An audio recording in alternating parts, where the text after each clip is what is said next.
올해 첫 주의 날 예배 공교롭게도 올해는 1월 1일이 주일입니다. 그래서 올해는요 주일이 1년에 2023년은 53번이 있습니다. 보통 1년의 주의 날이요 52주인데 올해는 참 의미 있게도요 53번의 주일이 있습니다. 오늘 1월 1일이 주일이고요. 그리고 12월 31일, 이제 1년이 남았죠. 12월 31일도 또 공교롭게도 주일이어서 올해는 총 53번의 주의 날을 우리가 교회로 모여서 함께 주님을 예배할 것입니다. 바라기는 이 53번의 주의 날 예배 우리 사랑하는 성도 여러분들 꼭 여러분 강건하시고 또 믿음 충만하시고 성령 충만하셔서 특별히 여러분의 삶에 또 이런저런 자잘한 사건이나 사고가 없어서 하나님 앞에 나와서 함께 이 53번의 주의 날을 예배 드릴 수 있기를 목사로서 저는 기대하고 소망합니다. 마음속에 어떤 공허함이 있다면 그것은 어떤 것을 찾고 있다는 증거다라고 파스칼은 이야기했습니다. 길을 떠나본 사람만이 길을 잃어버리는 경험을 하게 되는 거죠. 오늘부터 저는 구약의 지혜서의 말씀이라고 하는 전도서 말씀을 여러분과 함께 주의 날 말씀을 듣고 나누려고 합니다. 이 전도서는요 전도자라고 불리는 사람이 작성한 지혜의 말씀입니다. 우리 오늘 성경 1장 1절에 다윗의 아들 예루살렘 왕 전도자의 말씀이라 라고 시작을 하고 있습니다. 전도자는요 우리 식으로 해석을 하면 탐구하는 사람, 가르치는 사람 혹은 설교하는 사람의 의미를 담고 있습니다. 그러니까 전도자가 탐구하고 가르치는 것은 무엇이냐면요 해 아래 살아가며 수고하는 인생에 관한 것입니다. 한 해 한 해를 살아가는 우리의 인생이 과연 어떠한 것인가 하는 지혜의 말씀을 탐구하고 오랜 세월 동안 연구하여서 마침내 그 지혜를 우리들에게 가르치고 설교하는 것이 바로 지혜의 말씀인 전도서 말씀이다라는 것입니다. 우리가 이 전도자의 말에 귀를 기울여야 하는 것은요 이 전도자는 우리보다 앞서서 우리보다 많은 시간을 들여서 인생이 무엇인지 지혜가 무엇인지를 연구하고 고민했기 때문에 우리는 그의 말에 특별히 전도서의 말씀에 귀를 기울일 수 있는 거죠. 전도서 1장 12절 13절 말씀은 그래서 이 전도자에 관해서 이렇게 말씀합니다. 나 전도자는 예루살렘에서 이스라엘 왕이 되어 마음을 다하며 지혜를 써서 하늘 아래에서 행하는 모든 일을 연구하여 살핀즉 이는 괴로운 것이니 하나님이 인생들에게 주사 수고하게 하신 것이다. 이스라엘의 왕이 되어서 마음을 다하고 지혜를 써서 하늘 아래에서 일어나는 모든 일을 연구하고 살피는 것이 바로 전도자의 일이었고 그래야 마침내 그 살핀 모든 것에 대한 결론의 말씀을 전도서 1장부터 12장까지의 말씀을 통하여서 우리에게 가르치고 있는 거예요. 전도자가 발견한 지혜는요 모든 인생은 한마디로 말씀드리자면 그 정확한 시기를 알 수 없으나 마침내 끝을 보게 된다라는 거예요. 그렇기 때문에 해 아래 수고하는 모든 인간의 활동이 헛되다라고 하는 이유가 뭐냐? 왜 헛되고 헛되냐면은 인생은 결국에는 죽음이라는 것을 맞이하게 된다라는 것이죠. 우리가 새해를 이렇게 시작을 하였지만 이 해도 다 마침내는 지나가게 되어지고 한 해의 마지막 또 다른 해가 오게 되기 때문에 인생이 마치 그와 같기 때문에 헛될 수밖에 없다라는 것을 말하는 겁니다.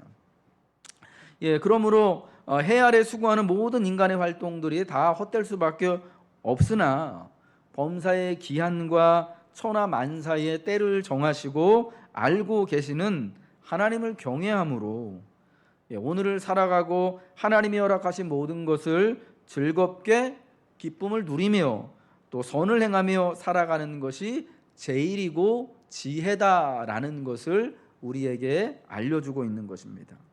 먼저 오늘 우리가 1장의 말씀 보면서 가장 뚜렷하게 들려오는 것이 뭐냐면 모든 것이 헛되다라는 말씀입니다. 헛되고 헛되며 헛되고 헛되니 모든 것이 헛되다. 이 헛되다라는 말이 여러분 히브리서 이 성경 본문에는 헤벨이라고 적혀져 있습니다. 헛되다라는 말을 5번 반복해서 사용함으로써 진짜 해 아래에서 일어나는 인생의 모든 것들은 해 아래에 있는 모든 것들이 헛되다라는 것이 정확하다, 반박할 수 없는 사실이다라는 것을 강조하는 것이죠. 이 헛되다라는 히브리 단어가요 헤벨이라는 단어예요. 여러분 이 헤벨이라는 단어가 창세기 4장에 아담의 둘째 아들이었던 아벨과 같은 이름이에요. 같은 단어가 사용되어지는 거예요. 그래서 이 헤벨이라는 의미가 뭐냐면 연기라는 의미가 있고요. 숨, 우리가 숨 쉴 때 말하는 그 숨 있잖아요. 숨이라는 의미가 있고 공허하다, 무의미하다, 덧없다라는 의미가 있는 거예요. 창세기 4장에 아벨이 하나님 앞에 제사를 드린 직후에 그를 시기했던 하나님께 대하여서 반항심 가득했던 형제인 누구죠? 가인에 의해서 진짜 헛되이 죽음을 당하지 않습니까? 여러분 그래서 그의 숨이 끊어져서 땅으로 돌아가게 되어지는데 여러분 그래서 그의 이름이 아벨이 된 거예요. 종종 이 헛되다라는 의미로 번역되는 이 헤벨이라는 뜻은요, 헤벨이라는 단어는 일종의 신기루와 같이 인간의 노력이나 희망과 계획이 궁핍과 고통의 복잡한 인생살이에서 금세 사라지는 허상, 이건 진짜 신기루와 같다라는 그런 뜻을 지니고 있습니다. 그래서 인생의 핵심이 헤벨, 헛된 것이다라는 겁니다. 인간은 결코 자신의 운명과 자신의 때를 결정할 수 없고 알 수 없기 때문에 인생은 헤벨이다라는 것을 말하는 것이죠. 그 헤벨의 이유는 무엇인가 하는 것을 한번 우리는 묵상을 해봐야 합니다. 지혜를 찾는 것을 포함한 인간의 모든 수고는 다 헤벨, 즉 헛되고 공허한 것인데 여러분 그렇게 말씀하는 이유는요, 모든 인간은 아담적인 한계를 지니고 있기 때문입니다. 아담의 자녀로 아담의 후손으로 해 아래 태어난 모든 인간은 죽음을 천형으로 짊어지고 살아가기 때문이지요. 아담과 같이 이 세상에 태어난 모든 아들과 딸들은 우리가 태어남과 동시에 또 그 생명이 마침내 끊어지게 되어지는 운명을 갖고 태어나는 것입니다. 우리 사람의 숨은 그러한 사실을 잘 보여줍니다. 우리 코 밑에 여전히 숨이 있으면 내가 오랜 시간 동안 잠을 자는 것 같아도 살아있는 것이고요. 그만 그 숨이 멈추어지게 되어지면 곧 인생이 멈추는 것과 같은 것이 아담과 같은 우리 인간이다라는 것입니다. 여러분 그러므로 숨을 들이쉬고 내쉬는 것이 이게 사실은 별것 아닌 것처럼 우리가 특별히 어떤 특별한 노력을 하지 않아도 배우지 않아도 해 아래 살아가면서 숨 쉬는 것이 너무나 자연스럽게 되어지는 일이잖아요. 여러분 태어나면서부터 숨 쉬는 거 배운 사람 있습니까? 저는 이전에 수영장에 가서 수영을 배울 때 이게 수영하면서 이렇게 호흡이 되게 중요하잖아요. 음파 하라는데 거꾸로 해가지고 하다가 막 물 먹고 코로 들어가고 아주 그냥 난리를 친 적이 있는데 수영을 배우면서 이렇게 숨 호흡하는 게요 너무너무 힘들더라고요. 이건 내가 배워본 적이 없는데 그냥 저절로 이게 호흡이 되어지고 숨이 되는 건데 이게 수영이라는 운동을 하려고 하다 보니까 다시 숨 쉬는 거를 호흡하는 거를 배워야 되더라고요. 노래를 부르려고 하다 보니까 또 호흡하는 거를 배워야 되더라고요. 여러분 전에 제가 우리 교회 유임하고 나서 한 6개월 동안을요 멋진 목소리로 설교를 하고 싶어서 그 이비인후과 되게 유명한 그 보통 잘 알려져 있는 그런 가수들 뭐 뮤지컬 배우들 가서 노래 배우고 발성 배우는 그 이비인후과 가서요 발성 교정을 6개월 가까이, 6개월도 더 했던 것 같은데 했었어요.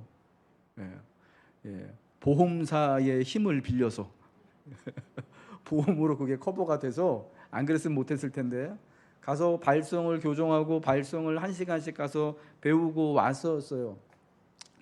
그냥 말하는 거가 너무 그냥 자연스럽게 나오는 것 같고 숨 쉬는 거는 딱히 배우지 않아도 내가 할 수 있는 것만 같은 것이 숨인데 그거를 더 근사하게 호흡을 내뱉고 예, 목소리가 더 저 멀리까지 아름답게 또렷하게 뻗어나가기 위해서는 이 호흡과 발성하는 것을 굉장히 공을 들여서 가다듬어야 하는 것을 그때 알았어요.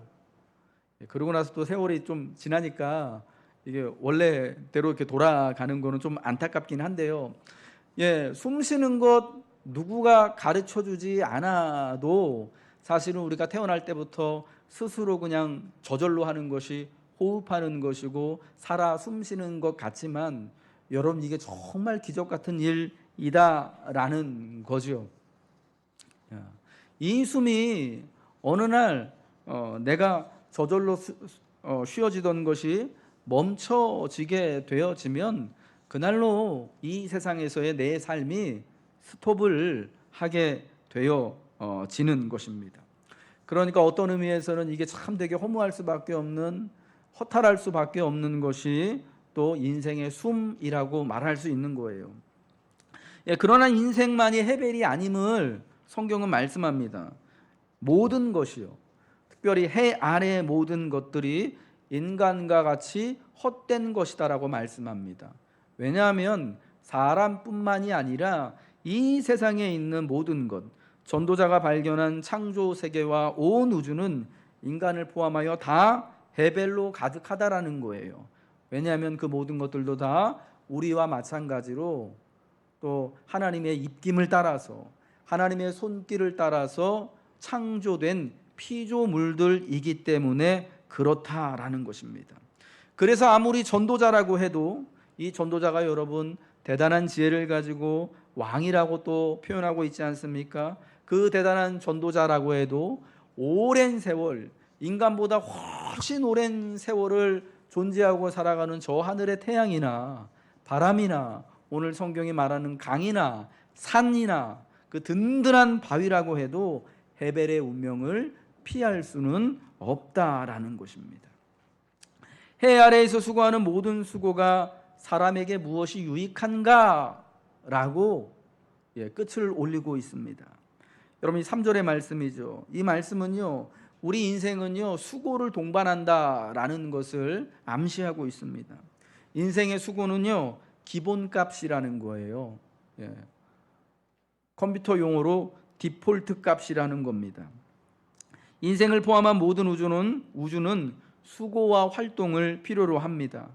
창조 이래로 모든 우주와 만물은 같은 활동을 반복해 오고 있습니다. 한 세대는 가고 또 한 세대는 오고, 한 해가 가고 또 새 해가 되어지고, 해는 뜨고 지고 그 떴던 곳으로 되돌아가기를 반복을 하고요.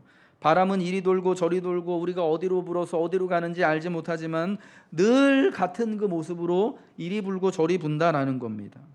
모든 강물은 늘 다 바다로 흘러가지만 그 바다를 다 채우지 못한다라는 거죠. 그리하여서 모든 만물이 인간을 포함한 저 하늘의 태양도 그리고 바람도 강물도 그리고 모든 만물이 동일한 활동을 하는데 그래서 똑같이 피곤하고 괴롭다라고 말합니다. 늘 수고하고 있기 때문에 피곤한 것이 만물의 모습이다라는 거예요. 아담에 관하여서 하나님께서 아담에게 그렇게 말씀하셨죠. 내가 하나님께서 말씀하신 그 명령을 지키지 않았기 때문에 땅은 너로 말미암아 저주를 받고 너는 내 평생에 수고하여야 땅의 소산을 먹으리라.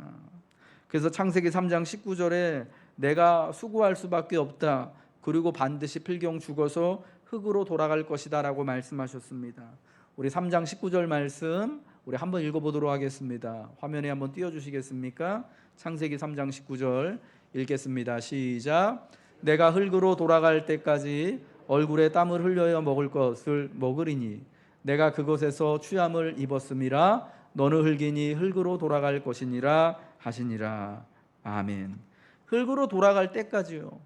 인간은 그러니까 인간의 숨이 멈출 때까지 얼굴에 땀을 흘려야지, 인생을 위하여서 수고를 해야 하고 열심히 땀을 흘려야만 먹고 살아갈 수 있는, 여러분, 아담적인 그런 존재다라는 거예요. 그리고 필경은 흙으로 돌아가게 될 것을, 그 수고가 멈추게 되어지면, 그 숨이 멈추게 되어지면 곧 돌아온 원래대로 흙으로 돌아갈 것을 말합니다. 땀을 흘리며 수고해야 그 소산을 얻을 수 있는 인생은 필경 흙으로 돌아갑니다. 그래서 인생은 수고롭지만요, 또 살아가기 위해서 반드시 수고해야 하지만 허무할 수밖에 없다라는 것입니다. 여러분, 그러나 이 말씀은 인생은 헛된 것이기 때문에, 인생이 영어로 말하면 헛되고 비어있는 베니티이기 때문에 아무런 수고도 하지 말라는 그런 말씀은 아니에요. 흙으로 돌아갈 것을 알지만, 내 코의 호흡이 멈춰지게 될 것을 알지만, 그때까지, 숨이 멈춰지는 그때까지 인생은 반드시 수고해야 한다라는 거예요. 땀을 흘려 살아가야 한다라는 것입니다. 직접 땀을 흘리든 아니면 또 마음을 쓰고 지식을 써서 수고하든, 인간은 모든 수고를 하면서 살아가야만 살아갈 수 있는, 그 정해진 세월 속에서 존재할 수 있음을 말씀하고 있는 거예요. 특별히 우리 사랑하는 성도 여러분, 2023년 계명년 한 해 하나님이 우리에게 이 시기를 또 허락하여 주셨습니다. 여러분, 이때를 우리가 살아가기 위해서는요, 우리가 우리 이마에 땀이 흐르도록 반드시 수고해야 하는 것이죠. 물론 그러고도 이 한 해가 다 지나가고 다시금 또 연말이 되어지고 새해를 맞이하게 될 것입니다. 여러분, 그렇다고 우리의 삶이 다 헛되고 아무것도 아닌 것이 아니라, 여러분, 그 한순간에, 그 기간 안에 땀을 흘리고 수고하고 인간으로서, 성도로서 우리가 활동을 하고 또 봉사하며 또 살아갈 때에 그것이 우리에게 유익이 됨을 말씀하고 있다라는 것입니다. 전도자는 해 아래 모든 수고가 유익하지 않다라고 말하고 있습니다. 근데 여러분, 한번 이 말씀을 한번 잘 살펴보세요. 해 아래 모든 수고가 유익하지 않다. 여러분, 옛적의 사람들은요, 해 아래에는 인간과 같은, 우리와 같은 사람들이 살아가고요, 해 위에는 하나님이 계신다고 여겼습니다.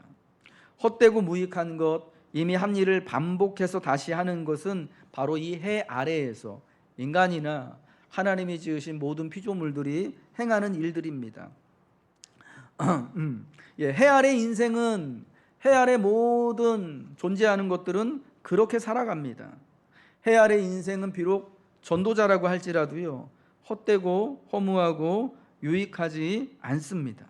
하지만 해 위에 하나님의 존재, 하나님의 행하심은 헛되지 않다라는 것을 우리에게 전제하고 말씀하는 거예요.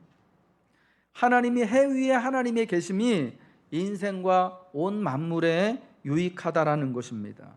하나님은 그 해 위에서, 비록 해 아래에서는 헛된 일들이, 유익하지 않는 것들이 반복되어지지만, 하나님이 계신 해 위에서 우리의 일들이 또 헛되지 않도록 유익하도록 새로운 일들을 하나님은 행하신다라는 것입니다. 해 아래에서 수고하는 모든 수고는 유익하지 않습니다. 해 위에 계신 하나님을 의식하지 않고 의지하지 않고 살아가는 모든 것들은 헛되고 유익하지 않을 수밖에 없다라는 것입니다. 그러나 해 위에 하나님의 역사는 허무하지 않습니다. 무익하지 않습니다. 그러므로 지혜자는 해 아래만을 바라보며 헛된 일을 하는 이가 아니라, 해 위에 하나님을 기억하고 하나님을 의지하고 하나님의 일하심에 함께 참여하는 자가 지혜로운 자다라는 거예요. 그러할 때 우리는 해 위에서도 해 아래에서도 헛되지 않고 유익한 인생을 살아갈 수 있다라는 것이 전도자의 말인 것입니다. 해 아래 수고하는 모든 수고는 유익하지 않습니다. 해 아래 일어나는 모든 일, 그저 유한한 나를 위해서, 이 한 숨을 위하여서 살고자 하는 것은 헛될 수밖에 없습니다. 그러나 해 위에 하나님을 경외하며 믿는다면 모든 것이, 우리가 땀 흘려 수고하는 모든 것이 유익하며 헛되지 않음을 믿으시기 바랍니다. 예, 해 아래에는 새 것이 없다라고 말씀합니다. 9절 말씀이죠. 이미 있던 것이 후에 다시 있겠고 이미 한 일을 후에 다시 할지라 해 아래에는 새 것이 없나니. 여러분, 해 아래에는 새 것이 없다라는 말씀을 하면서 해도 바람도 강물도 모든 만물도 사실은 새 것이 아니다라고 말씀합니다. 옛적의 사람들은요, 하늘의 밝은 해와 바람과 큰 강물과 거대한 산과 바위와 같은 만물들, 그리고 인간보다 힘이 세고 두려운 존재들, 그런 거대한 짐승들에 대하여서 일종의 경외감과 두려움을 가지고 있었습니다. 그래서 그들을 하나님을 대신하는 신으로, 우상으로 섬기기도 했었죠. 그러나 여러분, 옛 사람들만이 아니라 오늘날 우리들도 자연을 보며 감탄과 경외함을 느끼게 됨을 여러분 부인할 수는 없을 겁니다. 인간의 존재보다, 우리의 수고보다 더 대단한 일들을 막 이루고 있는 것들에 대하여서는, 그것이 옛날은 태양이든 바람이든 강물이든 산과 같은 만물이든 경외심을 가졌다면, 우리가 오늘 우리 삶에서 내가 스스로 채우지 못하는 것들에 대하여서도 굉장한 경외감과 사모감을 가지고 있는 것을 여러분 잘 알 것입니다. 내가 아무리 열심히 살아가고 수고해도 결코 가질 수 없는 저 한강변에 좋은 강변 뷰를 가지고 있는 저 아파트와 빌라들을 보면서 여러분 그런 경외심, 여러분 이것도 사실은 우상 숭배적인 건데요. 여러분 그런 마음들, 옛적에 바람이나 태양이나 산을 보면서 가졌던 마음하고 같은 것이다라고 여겨집니다. 여러분, 이러한 것들이 사실은 사람의 마음을 흔들고 사람의 마음을 빼앗는 것이었습니다. 똑같이 해 아래에 있는 것이지만 사람보다 오랜 세월 거기에 있기 때문에, 우리가 그 존재의 근원을 알 수 없기 때문에, 저 하늘에 빛나는 태양이 엄청 밝은 빛을 발하고 있기 때문에, 바람이 이리저리 불어가지고 정말 엄청난 힘을 과시하고 있는 것 같아서, 정말 대단한 저 커다란 강물이 다 바다로 흘러가는 것이 끊이지 않고 계속되어지게 있기 때문에 경외심을 갖고 섬겨오고자 하는 그런 마음이 있죠. 그러나 전도자가 말하는 것은요, 사람들이 경외심을 갖고 바라보는 저 하늘에 빛나는 태양이나 그 근원과 방향을 알 수 없는 바람, 그리고 강물도 사실은 우리 인생과 같은 헤벨이라는 거예요. 우리같이 똑같이 헛되고 무익한 존재들이기 때문에 그것들을 경외하고 경배할 이유가 없다라는 것이죠. 오늘 우리가 경배하고 경외하는 저 서울 한강변의 뷰가 좋은 아파트도 사실은 헛되고 무익한 것이기 때문에, 여러분 그런 좋은 아파트들도요, 우리나라 사람들은 건물 짓고 빨리 부수잖아요. 30년만 지나면 노후 아파트 돼서요 철거하고 다시 져야 돼요. 사실은 우리가 우리의 마음을 담아서 바라보고 경배하고 진짜 이렇게 숭배할 그런 대상들이 마땅히 아니다라는 것을 말하는 거죠.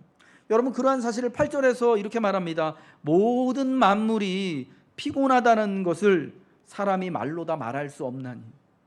모든 만물이 피곤하대요. 저 강물도 피곤하고요, 저 태양도 늘 똑같은 일을 하기 때문에 피곤하고요, 저 산도 피곤하고요, 인간의 존재는 말할 것도 없이 다 모두가 피곤하다라는 것입니다. 그 존재가 헛되어질 수밖에 없기 때문에 피곤한 거죠. 따라서 인간이 경배하고 기댈 대상이 아닌 것입니다.